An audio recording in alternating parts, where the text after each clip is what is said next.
ಶ್ರೀ ಗುರುಭ್ಯೋ ನಮಃ. ಎಲ್ಲರಿಗೂ ಬೆಳಗಿನ ಸುಪ್ರಭಾತ.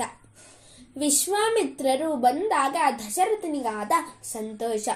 ಯಥಾಮೃತಸ್ಯ ಸಂಪ್ರಾಪ್ತಿಃ ಯಥಾ ವರ್ಷಾ ಮನೋದಕೆ ಯಥಾ ಸದೃಶಧಾರೇಷು ಪುತ್ರಜನ್ಮ ಪ್ರದಸ್ಯ ವೈ ಪ್ರನಷ್ಟಸ್ಯ ಯಥಾ ಲಾಭೋ ಯಥಾ ಹರ್ಷೋ ಮಹೋದಯಃ ತಥೈವಾಗಮನಂ ಮನ್ಯೆ ಸ್ವಾಗತಂ ತೇ ಮಹಾಮುನೇ. ತನ್ನ ಅರಮನೆಗೆ ಬಂದ ವಿಶ್ವಾಮಿತ್ರ ಮಹರ್ಷಿಗಳಿಗೆ ದಶರಥನು ಸಂತೋಷದಿಂದ ಹಾಗೂ ಧನ್ಯತಾಭಾವದಿಂದ ಹೇಳಿದ ಮಾತುಗಳಿವು.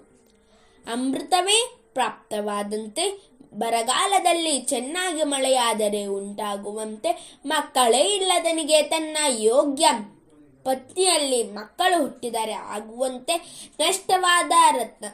ನಷ್ಟವಾದ ರತ್ನದ ಆಭರಣವು ಪ್ರಾಪ್ತವಾದರೆ ಆಗುವಂತೆ, ಹಬ್ಬ ಹರಿದಿನಗಳಲ್ಲಿ ಸಂತೋಷವಾಗುವಂತೆ, ಪೂಜ್ಯ ವಿಶ್ವಾಮಿತ್ರ ಮಹರ್ಷಿಗಳೇ, ತಾವು ನಮ್ಮಲ್ಲಿಗೆ ಬಂದಿರುವುದು ನನಗೆ ತುಂಬಾ ಸಂತೋಷವಾಗಿದೆ. ತಮಗೆ ನನ್ನ ಭಕ್ತಿಪೂರ್ವಕವಾದ ಸ್ವಾಗತ ಸುಸ್ವಾಗತ.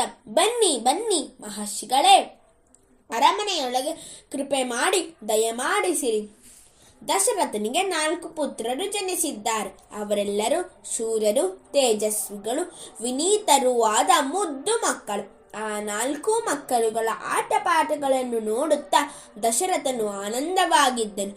ರಾಜನ ಅರಮನೆಯಲ್ಲಿ ಸದಾ ಆನಂದ ನೆಮ್ಮದಿಗಳು ತುಂಬಿ ತುಳುಕಾಡುತ್ತಿದೆ. ಈ ಸಂದರ್ಭದಲ್ಲಿ ದಿಢೀರೆಂದು ವಿಶ್ವಾಮಿತ್ರ ಮಹರ್ಷಿಗಳು ಅರಮನೆಗೆ ಅನಿರೀಕ್ಷಿತವಾಗಿ ಬಂದು ಬಿಡುತ್ತಾರೆ. ಆಗ ದಶರಥ ಮಹಾರಾಜನಿಗೆ ತುಂಬಾ ಸಂತೋಷವಾಗಿ ಬಿಡುತ್ತದೆ. ಆ ಸಂತೋಷದಿಂದ ರಾಜನು ಈ ಮೇಲಿನ ಮಾತುಗಳನ್ನು ಋಷಿಗಳಿಗೆ ಹೃತ್ಪೂರ್ವಕವಾಗಿ ಹಾಗೂ ಭಕ್ತಿಯಿಂದ ಹೇಳುತ್ತಾನೆ.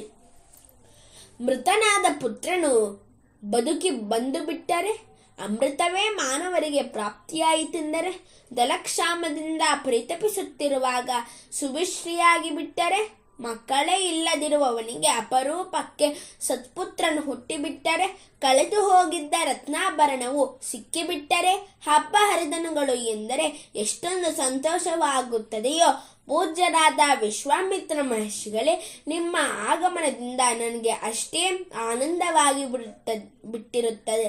ತಮಗೆ ಭಕ್ತಿಯ ಸ್ವಾಗತ. ಪೂಜ್ಯರೇ, ತಮಗೆ ಸುಸ್ವಾಗತ.